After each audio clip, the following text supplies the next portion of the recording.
Assalamualaikum warahmatullahi wabarakatuh. Hari ini kita akan belajar tentang tema 5, ekosistem. Subtema 3, keseimbangan ekosistem. Pembelajaran 1. Sudah siapkah kalian untuk menerima pembelajaran kita hari ini? Let's go. Anak-anak masih ingatkah bagaimana cara menentukan pokok pikiran pada bacaan non-fiksi? Lalu, menurut kamu, apakah setiap makhluk hidup dapat memenuhi kebutuhannya sendiri-sendiri? Nah, hal itu yang akan kita bahas pada hari ini, yaitu menentukan pokok pikiran bacaan non-fiksi dan ketergantungan makhluk hidup. Yuk disiapkan peralatan tulisnya dan catat hal-hal yang penting pada video berikut ini.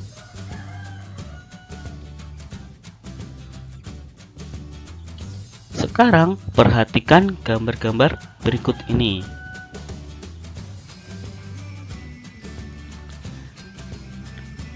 Nah, menurut kalian, simbiosis apa atau hubungan apa yang terjadi pada setiap gambar?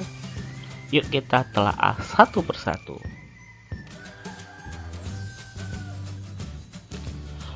Untuk gambar pertama, adanya hubungan antara kupu-kupu dan bunga, di mana mereka saling menguntungkan karena kupu-kupu mendapatkan madu untuk makanannya, sedangkan bunga mendapatkan bantuan untuk penyerbukan.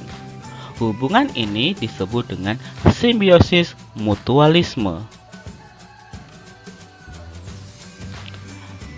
Untuk gambar selanjutnya adalah hubungan antara bunga anggrek dan pohon yang ditumpangi. Nah, di sini bunga anggrek mendapatkan keuntungan, yakni mendapatkan tumpangan untuk hidup. Sedangkan pohon yang ditumpangi tidak mendapatkan untung ataupun tidak rugi. Hubungan ini disebut simbiosis komensalisme.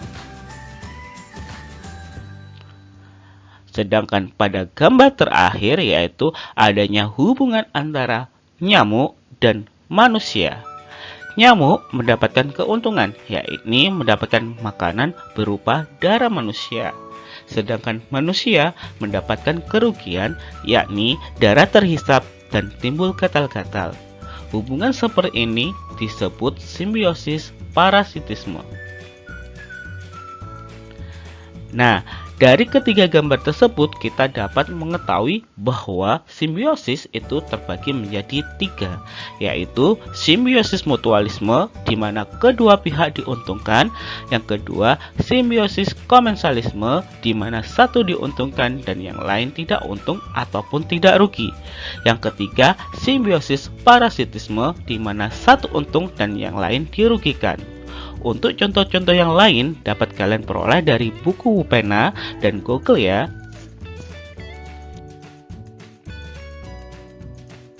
Semua makhluk hidup memerlukan makhluk hidup lain untuk bertahan hidup. Makanan dan sumber energi merupakan salah satu faktor terjadinya suatu ketergantungan. Bentuk ketergantungan ini diperlihatkan pada sebuah rantai makanan dan jaring-jaring makanan.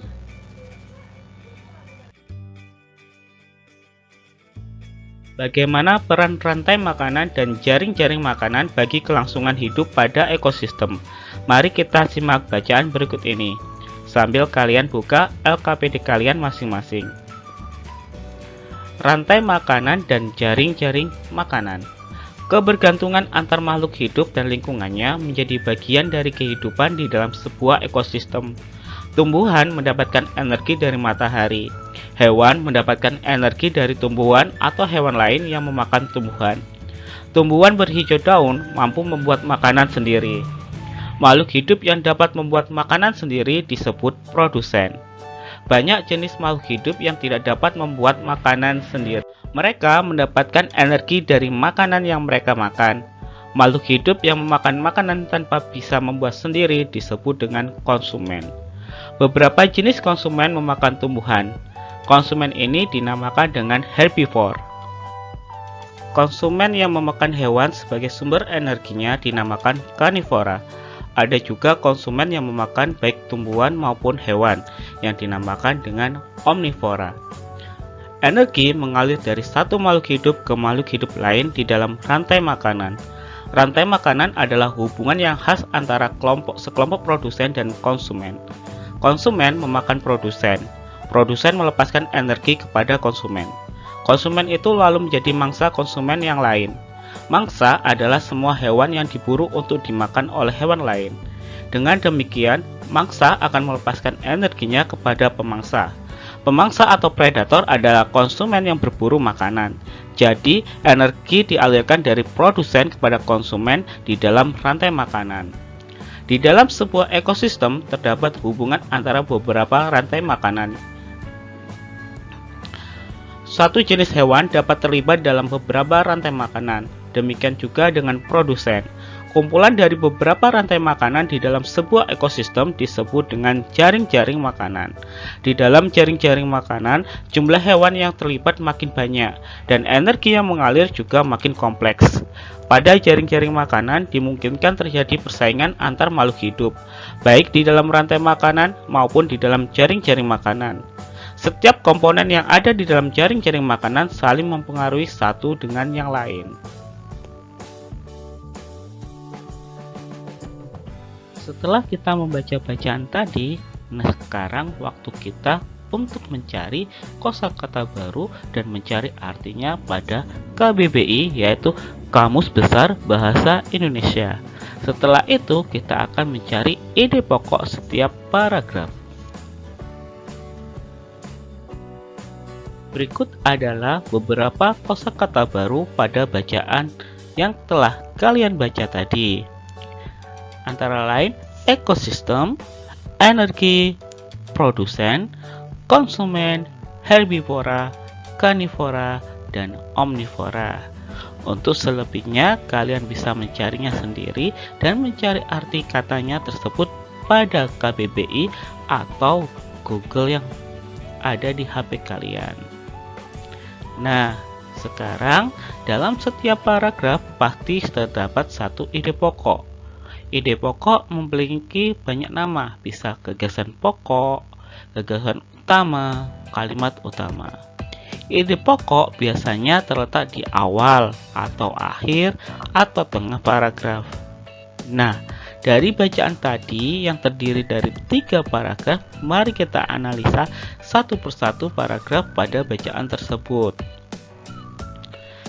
Paragraf pertama, seperti teks berikut ini. Paragraf pertama, ide pokoknya terdapat pada awal paragraf. Ini dikatakan sebagai paragraf deduktif. Jadi, kalimat utamanya yaitu ketergantungan antar makhluk hidup dan lingkungannya menjadi bagian dari kehidupan di dalam sebuah ekosistem. Dari kalimat utama tersebut ada kata kuncinya yaitu ketergantungan antar makhluk hidup. Untuk paragraf 2 dan 3, kalian cari ide pokoknya bersama kelompok kalian dan carilah kata kuncinya. Dari beberapa kata kunci pada kalimat utama yang kalian temukan, maka kita akan dapat menggunakannya sebagai cabang utama pada peta konsep. Nah, apa sih peta konsep itu dan bagaimana contohnya? Nah,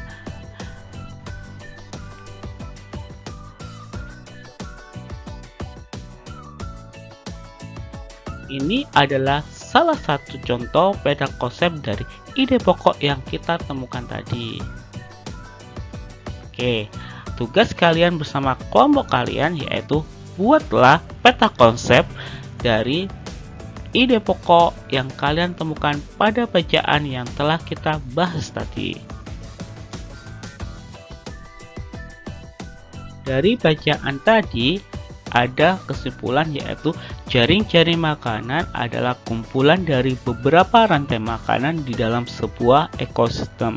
Artinya, rantai makanan adalah bagian dari suatu jaring-jaring makanan. Atau dengan kata lain, rantai makanan adalah pembentuk dari suatu jaring-jaring makanan. Perhatikan dua gambar berikut ini. Yang atas adalah rantai makanan, yang bawah adalah jaring-jaring makanan. Mari kita cermati kedua gambar dan kita analisa. Yang pertama, pada rantai makanan, organisme yang berperan menjadi konsumen hanya memiliki satu pilihan makanan saja. Perhatikan gambar rantai makanan. Di situ ada belalang. Belalang hanya memiliki satu pilihan makanan, yaitu rumput. Begitu juga kata. Kata hanya memiliki satu pilihan makanan, yaitu belalang. Sedangkan pada jaring-jaring makanan, organisme yang berperan menjadi konsumen memiliki banyak pilihan makanan. Perhatikan gambar ulat berikut ini. Ulat memiliki dua pilihan makanan, yaitu pohon dan rumput. Begitu juga ayam. Ayam memiliki banyak pilihan makanan, yaitu bisa ulat, juga bisa belalang. Apalagi elang. Elang memiliki banyak sekali pilihan makanan. Dia bisa memakan ayam, bisa memakan kata, bisa memakan tikus, juga bisa memakan ular. Nah, yang kedua, organisme dalam rantai makanan jumlahnya lebih sedikit. Kita perhatikan, kalau di sini organismenya ada rumput, belalang, ada kata, ada ular, cuma ada 4 organisme. Sedangkan pada jaring-jaring makanan jumlahnya lebih banyak. Ada pohon, ada rumput, ada ulat, ada ayam, belalang, ada tikus, ada kata, ada ular, ada elang. Ya kan?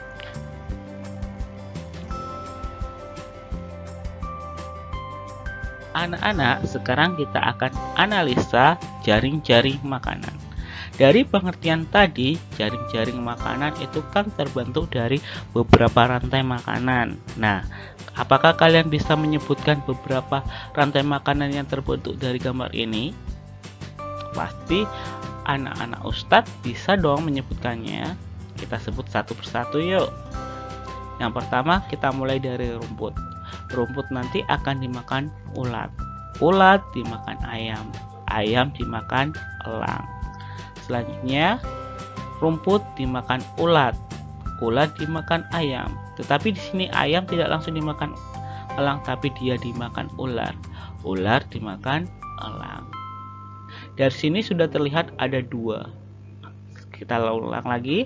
Dari rumput, ulat, kata, elang. Sudah 3 ya. Sekarang rumput, belalang, dimakan ayam, dimakan elang. Rumput, belalang, kata, dimakan elang. Rumput, belalang, ayam, ular, elang. Nah, itu tadi beberapa contoh rantai makanan yang terbentuk dari jaring-jaring makanan tersebut. Ustadz yakin kalian juga bisa menyebutkan beberapa lagi rantai makanan yang terbentuk dari jaring-jaring makanan berikut. Nah, tugas kalian bersama kelompok kalian adalah yang pertama, Ustadz telah menyiapkan gambar-gambar organisme dari beberapa ekosistem. Nah, tugasnya yaitu kalian buatlah jaring-jaring makanan yang terbentuk dari ekosistem tersebut. Kemudian jabarkan menjadi beberapa rantai makanan yang kalian buat tadi. Sudah paham? Kalau sudah paham, silakan dikerjakan bersama kelompok kalian.